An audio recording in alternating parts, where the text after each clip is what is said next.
Okay, mayong mudto na usab kanatong tanan Luzon, Visayas, Mindanao. Mayong mudto Philippines, may mudto world, may mudto universe. Ana na pud ta mga higala dili nga atong tulumanon sa kahanginan C on A Catechesis on Air. Og ako lang gihapon kini mga higala inyong ubos nga alagad Reverendo Padre Edwin Academia Acab. Abi no adlaw na usab karon nga samtanong adlaw may gala, Miyerkules na. Miyerkules na gyud. O kaning mga higala pizza utso. Oh, pizza utso na karon, no? So kumusta naman mga higala nang hinaot ko nga ana kamong tanan sa Kapiskay's Panglawas ni ining kamudtuhon. Walay problema sa labad sa ulo, walay problema sa sipon, walay problema sa utang, walay problema sa kining silingan nga nagkaaway mo tungod lagi sa ginagmay mga tabi-tabi. No? O baka walay problema sa bana o asawa tungod lagi sa pangabubho. Ano? Klase-klaseng problema mga higala, no? Sa ulo mo'y tumuturta, no? Matol pa ni Freddy Aguilar. No? May munto na kanatuntanan. Abi na mahingala, kumusta naman, no? Maayo kayo kay naghapit na gyud mahingala. Adlaw na ron nga Miyerkules, pitsa utso na. Medyo kuan na gyud, di na gyud madugay mahingala. Ako nga hingala naghinay-hinay na ko og pang unsa man pamutos, no? Hinay-hinay na kog pamutos aron nga matud pa makuha na gyud nato, no? Ato na gyud nga maanda mga atong kaugalingon, no? Sa kapoy ba pud mahigala, no?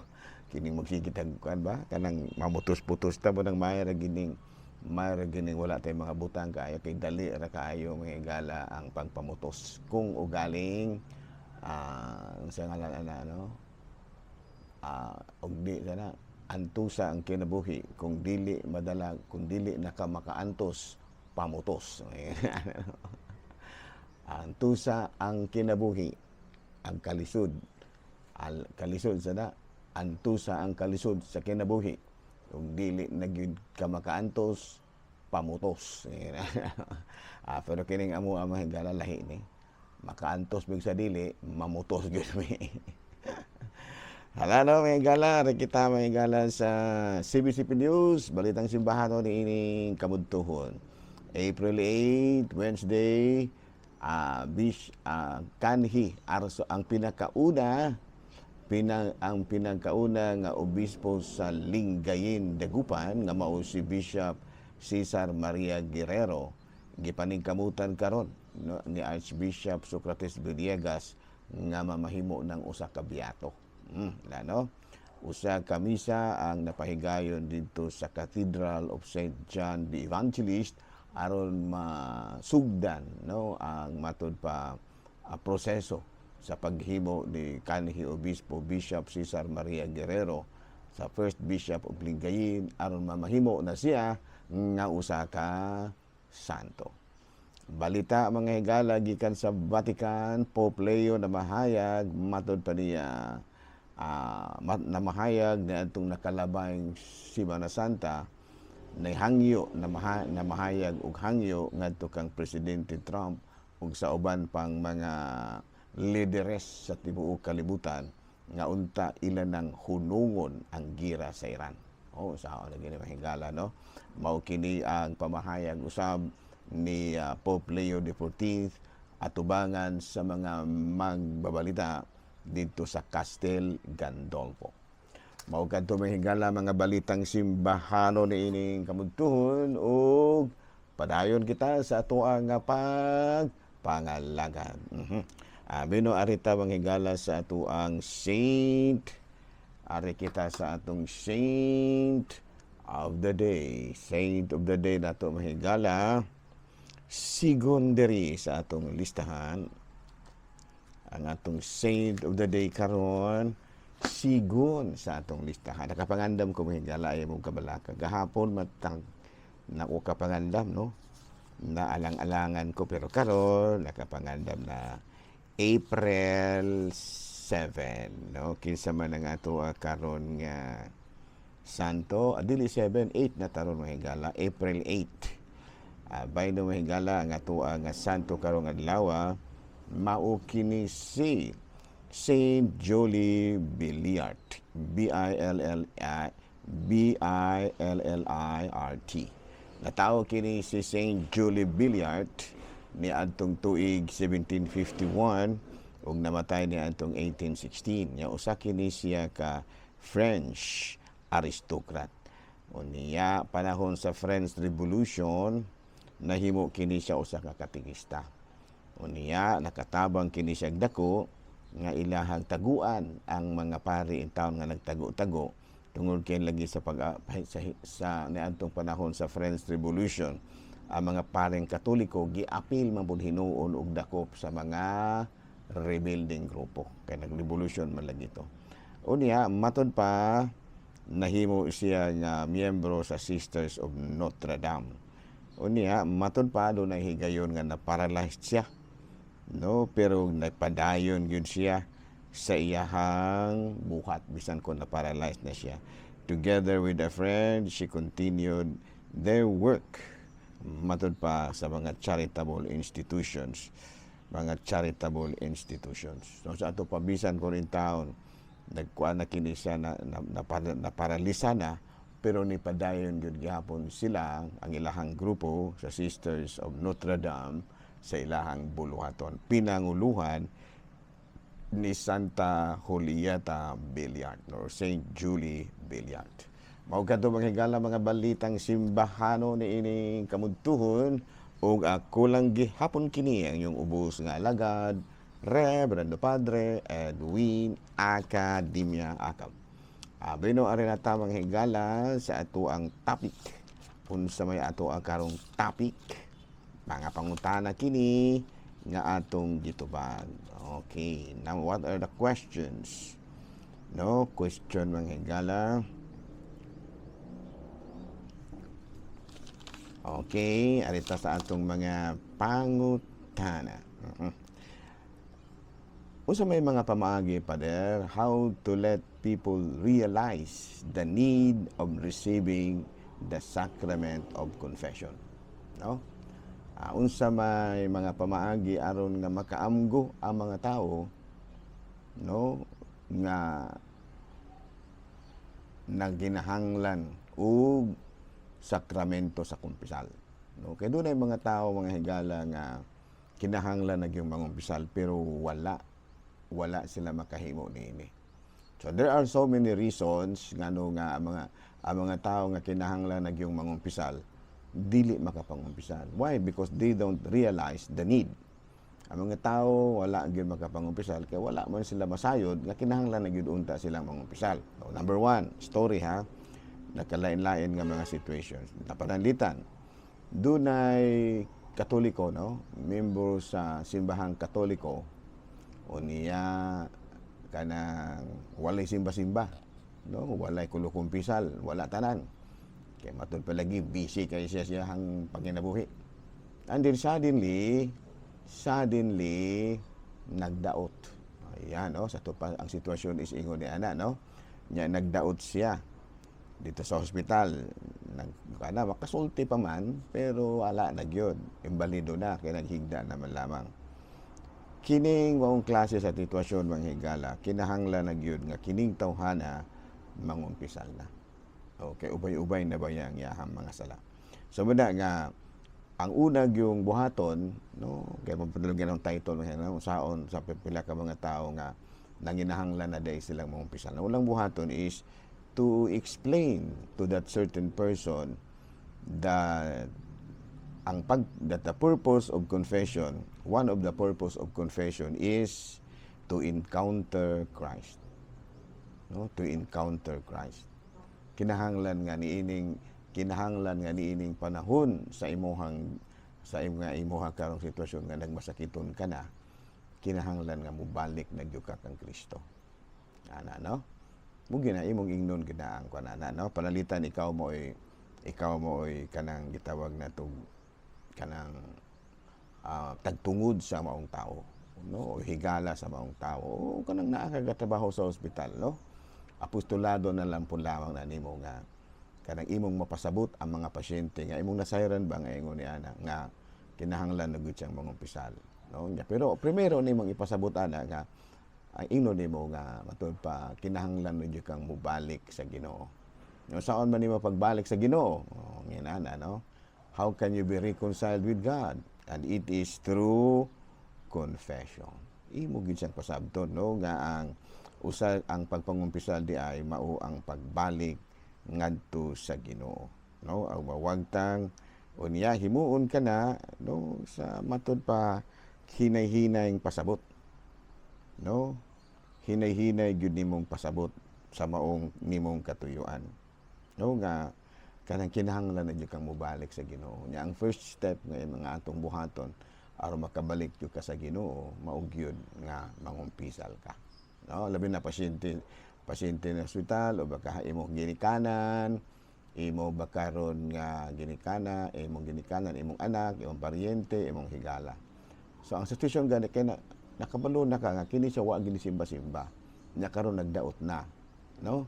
Sa to pa ang ginimong ang primero ginimong isulti ana is mubalik na gyud ka sa Ginoo. Unya, saon man nimo pagbalik, kinahanglan kang mo reconcile with God through the sacrament of confession. Ana, no? Nga pasabton gini mo siya, no, nga ang pagpangumpisal importante alang kanato aron nga mapasaylo kita sa Ginoo. Nga ang kuan di ay diha sa kumpisal, Jesus offers His love, forgiveness, and healing through the priest. Ana, no?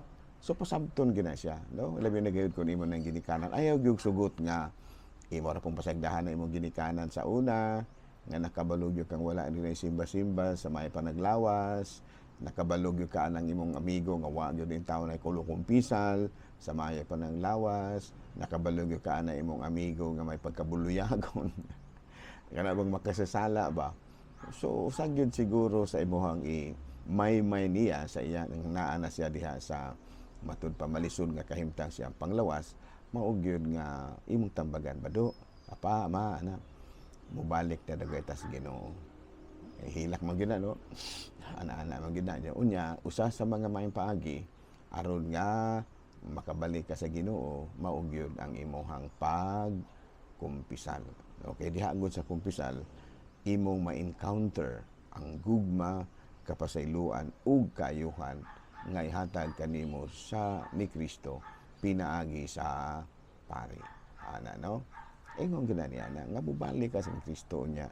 Malayang relihiyon, dili na lamang ta na mapakumpisal ka, dili man po na sila. Ang ato na siguro muhaton, nga mubalik ka yun sila kang Kristo. Pero ingon nga atong pakumpisal, dili pa man na pwedeng makapakumpisal, kaya wa man na punyag. Ingana na, no? So, wala na imuhang pamaagi, no? Aron nga makabalik yun siya sa Ginoo. Inaana nga sitwasyon. Another situation, no? Ang imuha doon na kay kaila o membro sa pamilya nga walay simba-simba, no? Unya tungod lagi sa kini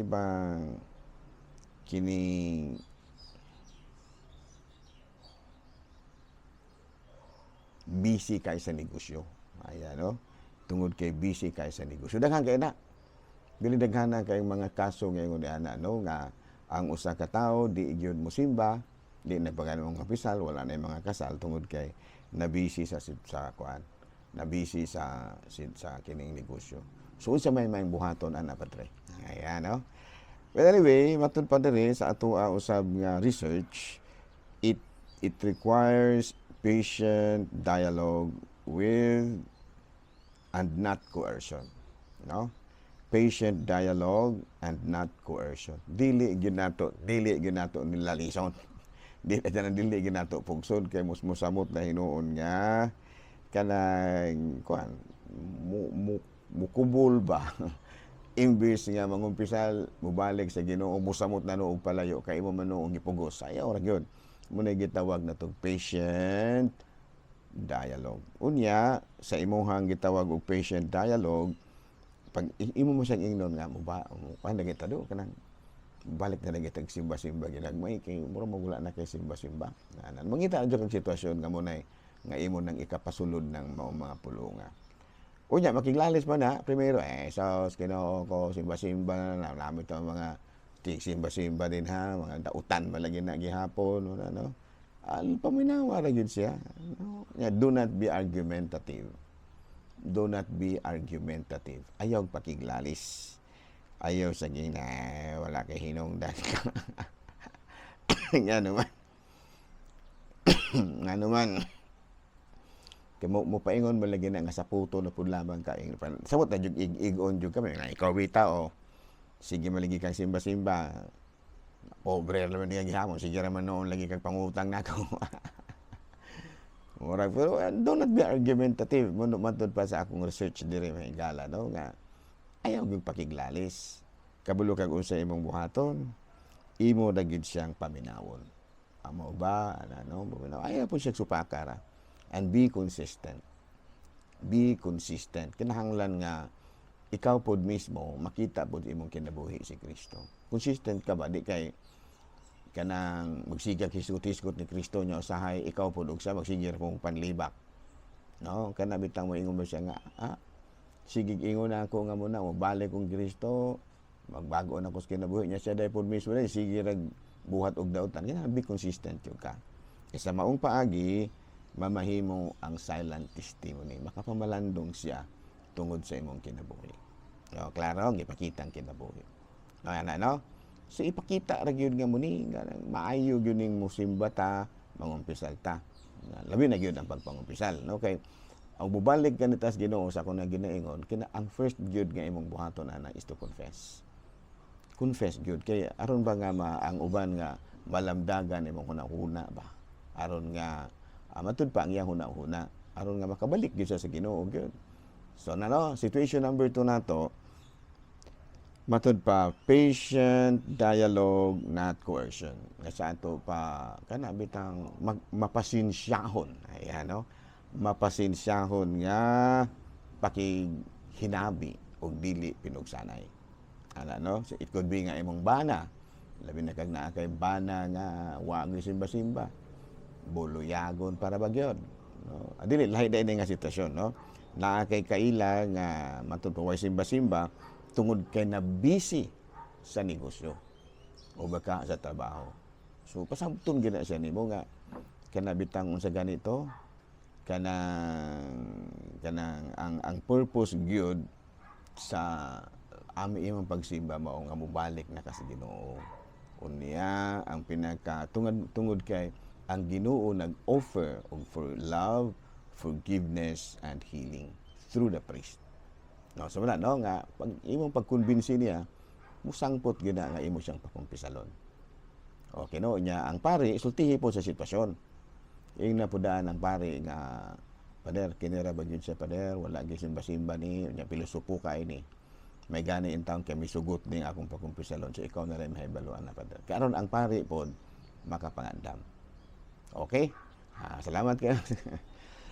Salamat kayo ha no sa ato sa inyong pagpaminaw usab no nya siguro kung nakakaana nga mga sitwasyon malandong inyo ikaw pod mismo consistent kamo man ay usahay bitaw nga ang imong bana ang imong mga anak kaway simba-simba dili mo tuon nimo kay dili man usahay ka ha dili pag-unsa ha dili ka credible usahay kay dili man ka consistent sa imong pagamayong tawo kinahanglan nga makita gid nila nga kung mobalik ka sa Ginoo Diyos nun gyud ka og si Kristo masinati gyud diha kanimo. Okay? So dinilan sa takutob ha. Ako ra gihapon kini yung ubos nga alagad Reverendo Padre Edwin Academia Acab manamilit na usab kaninyo ug manalangin kanato ang Dios nga magkagahom sa tanan, Amahan, Anak, Espiritu Santo. Amen.